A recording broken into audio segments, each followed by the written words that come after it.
చాలామంది బంధువులు అన్నదమ్ముళ్ళు ఓపిక తగ్గిపోయింది, ఆశ మాత్రం పెరిగిపోయింది. బ్రదర్స్ మధ్య కూడా గొడవలు.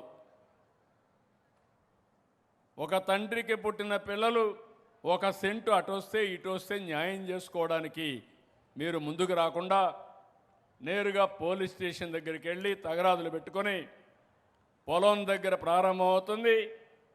ఇంటి దగ్గర ఆ కోడి మా ఇంటికి రాకూడదు, మన కోడి ఆ ఇంటికి పోకూడదు, ఆ పక్షి మన ఇంటికి రాకూడదు, మన పక్షి ఆ ఇంటికి పోకూడదు. ఎక్కడికి పోతున్నాం? ఇవన్నీ ఓపిక పూర్తిగా నశించింది. మొన్న ఒక చిన్న సంఘటన చెప్తున్నా మీకు. మంగళగిరిలో భార్యాభర్త సెల్ ఫోన్ టీవీ చూసుకుంటుంది భార్య, భర్త కూర్చున్నాడు. కూర్చొని ఈవిడ సౌండ్ ఎక్కువ పెట్టుకునింది. సౌండ్ ఎక్కువ పెట్టుకున్నాక భార్య అనింది, భర్త అన్నాడు, కొంచెం సౌండ్ తగ్గించుకో, ఎక్కువ ఉంది అంటే ఆ మాట ఒక్క మాటకు భర్త మీద కోపం వచ్చి భర్తను చంపేసింది. అంటే ఆవిడ తప్పు కాదు.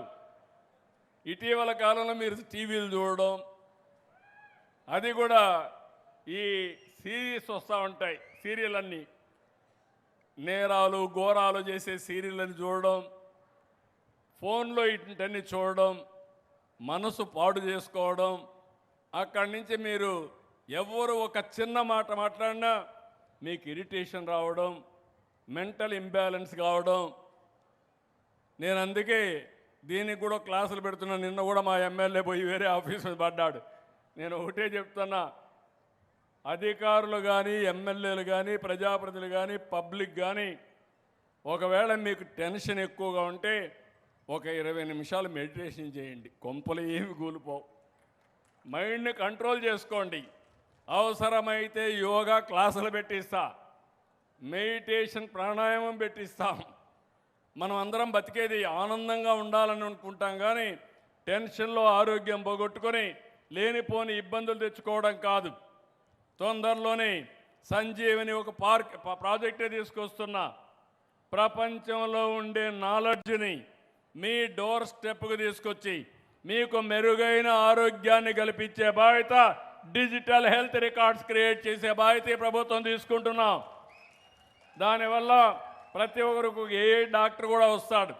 నాకు ఎక్కువగా టెన్షన్ ఉందంటే 15 నిమిషాలు ఏ మెడిటేషన్ చేయాలనో ఆన్లైన్లో నేర్పిస్తాం.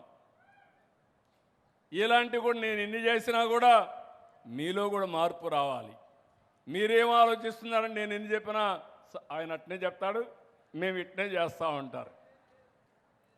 ఇది పెద్ద ప్రమాదం వస్తుంది.